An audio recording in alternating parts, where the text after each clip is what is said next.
All right, welcome back to Yahoo Finance Live on this Tuesday morning. Let's take a look at shares of Chinese ride-hailing giant Didi. Company went public last Thursday in a much ballyhooed public offering, and now the stock is off some 22% after a couple of different body blows to the business over the weekend from Chinese regulators launching a crackdown or a probe of the company's data security. Now that the app has been removed from app stores, Yahoo Finance's Akiko Fujita joins us now with the latest on this story. So Akiko, let's start with the Didi part, and we have a couple of other Chinese companies, US-listed Chinese companies caught up in this, but the Didi story is really at the center of this latest event. Well, it is at the center of it. And Miles, I'm going to get to those details in just a bit, but it's worth noting we've gotten some developments out of China over the last few hours with Xinhua News Agency, which is the state media for the Chinese government, reporting that regulators are now looking to strengthen cross-border regulatory cooperation, essentially increase scrutiny over Chinese companies that are looking to list abroad. And specifically, they have pointed out in the approval process, there will be more scrutiny over data security, cross-border security flow, and then confidential information to prevent leaks during the listing process.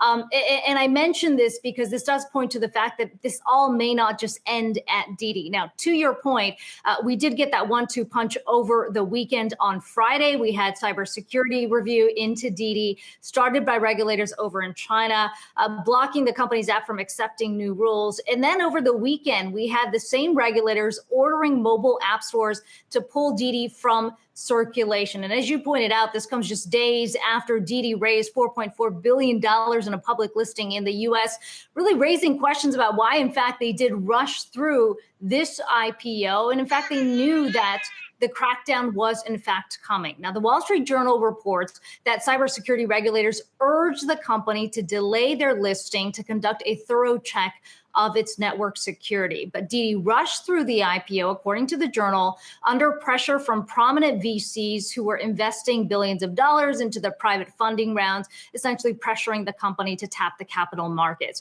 Now, the concern for Chinese regulators still, there's a lot of questions here, but it appears to be about the disclosures that come with the U.S. listing, whether that in fact could breach data sovereignty. Now, there are a lot of questions about the data that's collected on the platform, and the scrutiny has intensified by the fact that Didi is classified over in China as a critical infrastructure provider because of the sheer amount of data that is collected on the platform. Now, Miles, you alluded to two other companies that are now under scrutiny from the same regulators, Full Truck Alliance, as well as this recruitment app, Boss Xiping.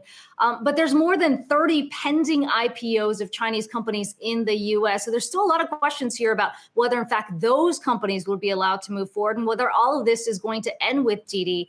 You look at the developments today out of China, it certainly doesn't appear to be the case. Yeah, and so, I mean, you mentioned all those pending IPOs into the U.S. market. And look, this is not a new, phenomenon in a way. I mean, go back to the Alibaba listing in 2014, and they seemed to be just part of a wave really from the early 2010s when there were a number of Chinese education companies that came into the U.S. public markets. Short sellers for years have complained about the disclosures from these kinds of businesses. But I'm reading this story, and I'm curious for your thoughts on this. I'm seeing this almost as like Didi knew or felt that something was coming from the regulatory side and was so, anxious to get their stock listed in the U.S., knowing that if this news breaks, let's say last Wednesday, it is not making it to the public markets. We saw, Ant Financial last fall kind of had a similar breakdown, and it feels like we are in now a frenetic cycle, as you mentioned, all those companies lining up of Chinese businesses feeling the crunch from regulators, but knowing that they can probably dump their stock into the U.S. market if they can just get the deal done fast enough. Yeah, so I think it's important to separate what happened with Ant Financial from what's happening with Didi, because Ant Financial was in fact looking to list over in Hong Kong as well as on the mainland exchange. With Didi, we're talking about a U.S. listing. And Miles, you just alluded to a slew of Chinese companies that have listed over the years only to go private, essentially hurt American investors who had put money into the company only to go abroad back home in Hong Kong or on the mainland to list and raise much more money. But I would argue that things have changed in a big way, and this could be why Chinese regulators are cracking down even more, which is to say that the U.S. Congress, lawmakers have responded to those years and years of complaints from American investors who essentially got screwed over by these Chinese companies, saying that now, in fact, Chinese companies need to undergo the same scrutiny. This is the PCAOB, which is this agency that undergoes the accounting for U.S. listed companies, that Chinese companies would be held to the same scrutiny. Now, that law was passed last year. There's been a lot of questions about whether, in fact, U.S. listed companies, U.S. listed Chinese companies would maybe not necessarily list in the U.S. because of this concern. So there are more safeguards in place, if you want to even call it that. I think in the case of Didi, there are still questions about whether, in fact, they could have commanded even more money back home and why they did list in the U.S. But you're certainly right. I mean, if you go off the Wall Street Journal story, it does seem like Didi did know that this was coming. And all of it certainly makes sense now in hindsight why they, in fact, rushed the IPO if that was the case. Yeah, and I guess, just finally here, I mean, there's been, for many years, you've seen some kind of movement from Chinese regulators to want to strengthen their home markets. This is a strange way, perhaps, to go about doing it. But, I think you have to, I guess, see this as part of that strategy, perhaps, of, if you go list in the U.S., maybe we'll be a little bit harsher, regulating you at home. But if you look to list, on a home exchange, maybe that exchange goes differently.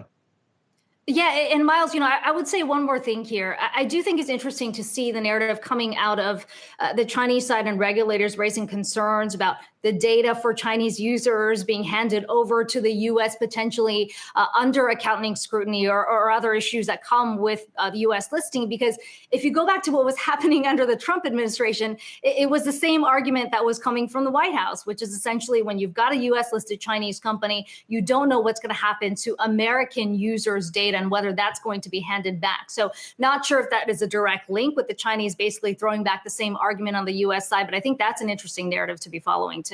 Yeah, it sounds a little bit like the whole TikTok thing from last year, doesn't it? And we'll see where that story goes. All right, Akiko, Fujita, but the latest that we know on the Didi saga, certainly a story we'll be staying on through the session. Again, Didi shares under pressure here in pre-market trading.